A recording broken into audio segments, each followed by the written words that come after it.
Hola Jude, Victorio Calero en directo para Real Madrid Televisión. En estas 2 temporadas que llevas en el Real Madrid has vivido grandes noches, grandes remontadas en el Estadio Santiago Bernabéu. Por todo eso que has vivido, ¿qué importancia tiene la afición para hacer un gran partido mañana? Gracias. Good afternoon, everyone. Yeah, really important. I think they're huge in creating an atmosphere and an energy inside the stadium that's infectious, and the players really thrive off that. They can almost sense that when the crowd are up for it, it's an even bigger game and it means more to them. So it brings a better level from us. You know, I don't have to ask the Madridistas to do anything that they haven't done for us already. They perform and they deliver on these nights every single time. And now it's about us matching their desire to win, their energy, and producing a performance that they can be proud of. Hola Jude, aquí Abraham Romero del Mundo. Quería saber cuál es la palabra más repetida en el vestuario estos días. Remontada. Honestly, I've heard it about 1 million times since last week. I've seen 1 million videos online and made by fans, made by kind of you guys, I suppose, and yeah, really motivating stuff.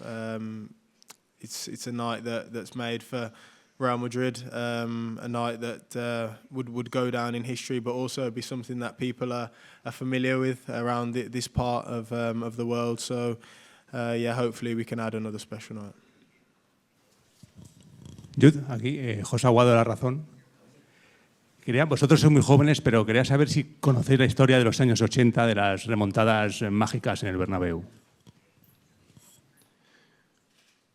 I've heard Emilio was talking about one against Anderlecht, I think, where they won like 6-1 in the second leg or something like that, and I've seen the clips not long ago on TikTok, so yeah. Yeah, that's my source of education these days. So no, yeah, I've seen a couple of those, and obviously the ones in more recent times. So yeah, it's something that you want to be a part of. It's something that you know, you want to add to the history of this club. There's not a lot you can do for Real Madrid in the Champions League that hasn't already been done, and tomorrow is an opportunity for us to do something that hasn't been done for the first time, and that's really important to us. Hola, Jude, ¿qué tal? Juanma Sánchez de Radio Nacional. Este año en algunos partidos se os ha visto discutir a los jugadores. Tú, por ejemplo, con Vinicius en algunos encuentros. Es normal, ¿no?, con la tensión de los resultados. No sé si está igual de unido el equipo que el año pasado, que estabais mucho mejor, que solo perdisteis 2 partidos. Y si mentalmente también estáis lo suficientemente fuertes para conseguir mañana la remontada. Gracias. Well, yeah, I think the first thing you mentioned, yeah, it's football. It's very normal that on the pitch, you know, there's so much at stake that emotions get a bit high, and you communicate with your teammates louder than you would communicate with your mum or your dad or your wife or something like that. So yeah, we have a very different relationship with your teammates. There has to be that level of honesty, that level of ruthlessness with each other. Yeah, you guys highlight that more than anything. I think for every one of those you see, there's probably 20 of the positive interactions, and I think that's obviously will get lost in the whole media world of it, which is fine, as long as the team respect each other enough to have those honest conversations. That's really important. And yeah, as far as being mentally strong enough, we believe so. You know, I think you can't come into a game like this thinking there's going to be anything other than a comeback. That's the way we're thinking about the game. We're ready, we're excited, and we're looking forward to it. Hey Jude, Tatiana Mantovani, TNT Sports Brasil. En esa temporada no habéis hecho partidos tan buenos a lo mejor como tenéis que hacer mañana para poder remontar. Dentro del campo, en fútbol, ¿qué se tiene que ver del Madrid para que la remontada pueda ser posible? Gracias. Well, a lot better than we saw in the first leg, that's for sure. A higher commitment, a better understanding of what the game requires, more clean with the ball, better on transition. There's a multitude of things, and I think there probably wasn't one aspect of our game that was up to the standard that we expect from ourselves. And we're not afraid to say something like that. It's very normal that when you lose a game, you review the game honestly.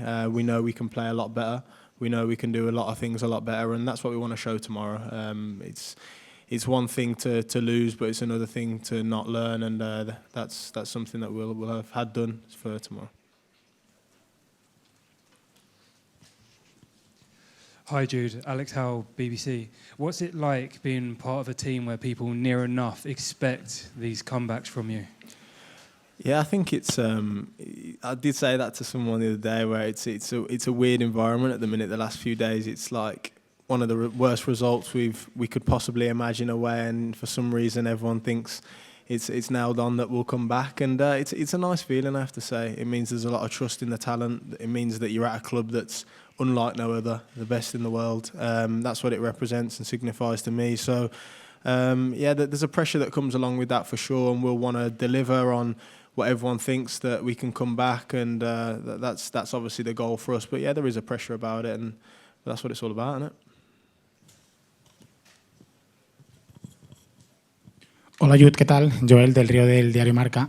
Se ha convertido en una costumbre que en las últimas derrotas del Madrid se analicen los datos. En el último partido frente al Arsenal dicen que corristeis 14 kilómetros menos que el rival, pero también es cierto que la temporada pasada este dato ocurrió varias veces y acabasteis ganando la Champions. A mí me gustaría saber si de esto habláis en el vestuario y cómo de importante y cuánto de importante es para mañana correr más kilómetros que el rival. Well, yeah, you always give yourself a better chance if you run more, you match the running stats of the other team. I think 14 kilometres, you said there, that's the equivalent to what, one player and a bit more. So I think if you think about it logically, of course it makes an impact on the game. It means that you can't get out to certain areas quick enough, and etc. I probably don't have to explain that. But like I said, last year was similar, where we didn't always run the most, but we were in an organised position. So there is an element of knowing where to run and what spaces to cover, and that doesn't kind of involve running around like a headless chicken. So it's about finding the balance between running a lot and knowing where to run. There's probably a mix of both that we didn't do well at the Emirates. So yeah, tomorrow I'm sure there'll be everyone willing to run much more than we did last week, and hopefully we have a better plan in doing that as well. ¿Qué tal, Jude? Aquí, Marcos Benito para el Chiringuito. Estamos viendo en los últimos días, sobre todo en medios de comunicación, exjugadores en Inglaterra, por sus declaraciones, que ya se empieza a percibir cierto miedo, cierto respeto por esa posible remontada. ¿A ti te llega esto? What, that we're afraid, or that they're afraid, sorry? That England's afraid? Oh, okay, sorry. Translate, it was a bit quiet, I don't know, to turn it up. I think like the previous question, there's an expectation from Real Madrid that when we get into these kind of holes that we can come back, even if it's a really, really tough one and a really difficult one. I think probably in England it's not as common, although it has happened as well. I think Liverpool did it a couple of years back before they got to the final or something like that, or they won it. So it's just because the club have done it so many times, and that's what's so impressive about the size of this club. And the expectations are obviously huge. ¿Qué tal, Jude? Iván Martín de OK Diario. La afición empezó a creer posiblemente el miércoles, tras el batacazo. El miércoles la afición creía. Yo te quería preguntar, ¿cuándo empezáis a creer vosotros en esta remontada? To be fair, after the game, it's normally really tough. You have the kind of few moments after you've got to do the press. You're sitting around on your own, where you do think that it's going to be difficult, it's going to be tough. And then the more you get speaking to the other lads and you see how confident they are, the more it kind of rubs off on you. The lads that have experienced these kind of nights before, it rubs off. Like I said before, it's infectious, and it makes you a lot more confident, a lot more comfortable with the situation you're in, about the people you're going into the situation you're in. For us it was pretty much immediate. So by the time we was back on the coach, we was all not in good spirits, obviously, but realised that we could still be in the competition. Hi, Jude. Dharmesh from Sky Sports. You've said after that game that the tie's not over, and you've kind of answered it a little bit there, but what gives you that real belief that this comeback is on? And the second part of that question, did Arsenal surprise you guys last week? I think what makes us confident is the quality we have, the history of the club, the fans that will turn up and give everything on the night, the aura of the Bernabeu in these Champions League nights. That's always something. I think we still felt like, even though we played probably as bad as we possibly could in a game like that, we still had chances, weirdly, and still had moments where we felt like we could have capitalised a bit more. And normally when you have your worst games, you feel like you're absolutely miles off it and there's no way you can get in the game. And still we had a few chances where it felt like maybe if we just increased our level and was a bit more attentive to a few things that they did really well, we can be in it. You know, I think we're not stupid, but also we're confident in the ability we have. And the second part was about, what was that, sorry? Oh yeah, not really. No, we know the quality they had. I think the free kicks were surprising. I've not seen Dec do that before. To be fair, I knew he could take set pieces really well, the corners and stuff, but I'd never seen him do that with the free kicks. So fair play to him. That was probably the only thing, though. Really, we knew they're a really good team. We knew that they have a really good manager. They're going to be organised, and yeah, there was a lot of things that were really impressive for them, but nothing that we didn't expect. They're a top level team. Últimas dos preguntas, last two questions. Hola, ¿qué tal? Aquí, derecha, David Álvarez, del País. Dejando al lado un poco la historia, las otras remontadas, el sentimiento y volviendo al fútbol, con los partidos que habéis hecho este año, con el juego que habéis mostrado, ¿crees que tenéis suficiente para pasar esta eliminatoria, o hay algo más que tenéis y que no habéis podido mostrar todavía y que veis en los entrenamientos y que crees que está a punto de salir y que sería necesario, y qué es? Gracias. Yeah, I think obviously, like you said, we've had games where we've been a bit underwhelming and still found ways to win. There's positive aspects that you can take from that. I mean, you know, we beat City 3-1 at home, beat them away from home as well. So, you know, I think, like I said before, the kind of negative things and the games where we're not as good are always going to take a bit more of the spotlight and the attention, whereas when we win, it's always, well, they're expected to do that, so why is that a big deal? Why is that's not a big story? And I do understand, and I agree.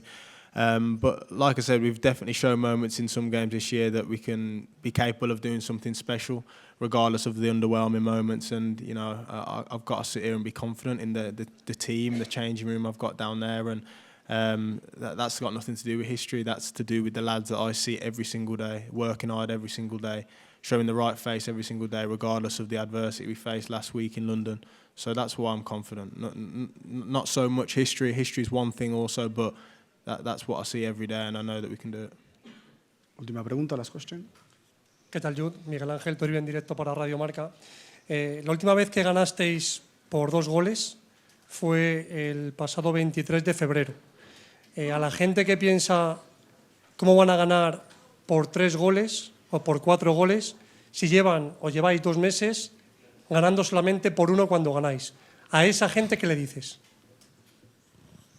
It's a different night, isn't it? I think we've played some games this year, like I said, we've been underwhelming in some games, but we found ways to win. You're saying that we've only won by 1 goal, but that's probably what was required on that night, on that given day, in that given stadium, against that given opposition. That was what was required, and obviously we're required to score goals tomorrow, and we've got to try and live up to that and expect that kind of that level from ourselves. But you know, worrying about if we've scored more than 1 goal in the last few months and can we do it again, that's not a concern of mine. These nights are different, and hopefully we can show that tomorrow.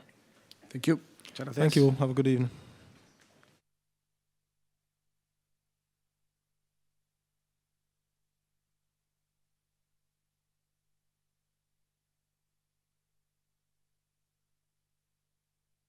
On AM, on DAB, via the talkSPORT app and on your smart speaker. talkSPORT.